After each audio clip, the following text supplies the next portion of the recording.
টাকার বিনিময়ে প্রাইমারি শিক্ষকের চাকরি পাইয়ে দেওয়ার নামে জাল নিয়োগপত্র দেওয়ার অভিযোগ। এমনই গুরুতর অভিযোগ উঠল মালদার গাজলে। তৃণমূল পরিচালিত গাজল পঞ্চায়েত সমিতির সভাপতি মোজাম্মেল হোসেনের বিরুদ্ধে এমনই অভিযোগ তুললেন গাজলের শঙ্করপুর এলাকার সুকুমার বাল্য নামে এক ব্যক্তি।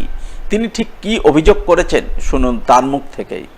2016 সালে আমার মিসেসকে চাকরি দেবার কথা বলে, প্রাইমারিতে চাকরি দেবার কথা বলে বর্তমান গাজল পঞ্চায়েত সমিতির সভাপতি মোজাম্মেল হোসেন আমার থেকে 12,70,000 টাকা নিয়েছিল। তারপরে আমার মিসেসকে প্রাইমারি স্কুলে জয়েন করবার একটা অ্যাপয়েন্টমেন্ট লেটার দিয়েছিল। তো আমার মিসেস সেই অ্যাপয়েন্টমেন্ট লেটার নিয়ে স্কুলে জয়েন করে কিছুদিন কাজ করবার পর আমরা জানতে পারি সেই জয়েনিং লেটারটা ফেক। তারপর আমরা যখন মোজাম্মেল সাহেবকে বলি আমাদের টাকাটা ফেরত দিতে, দীর্ঘদিন ঘোরার পর আমাদের উনি একটা চেক দিয়েছিলেন। আমরা সেই চেক ব্যাংকে জমা দিই, চেকটা বাউন্স করে। এই কথা ওনাকে আমরা জানিয়েছি যে চেকটা বাউন্স করেছে, আপনি টাকাটা দিন। উনি বলছেন আমি টাকা পয়সা দেবো না, তোমরা যা পারো করে নাও। তারপর আমরা মালদা কোর্টের শরণাপন্ন হই, কোর্টে কেস করি।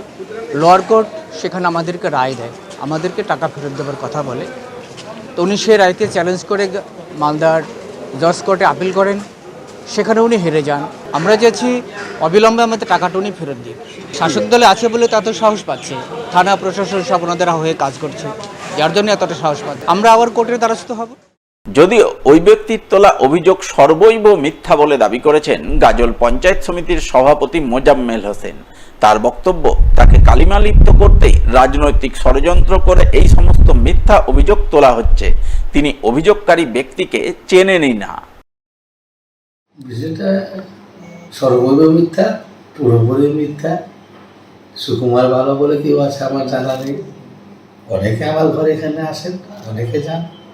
আমার অফিস তো পঞ্চায়েত সমিতির সভাপতি হওয়ার পরে অবারিত দান হয়েছে জনগণের জন্য। এটার বিরোধিতা একটা রাজনৈতিক ষড়যন্ত্র।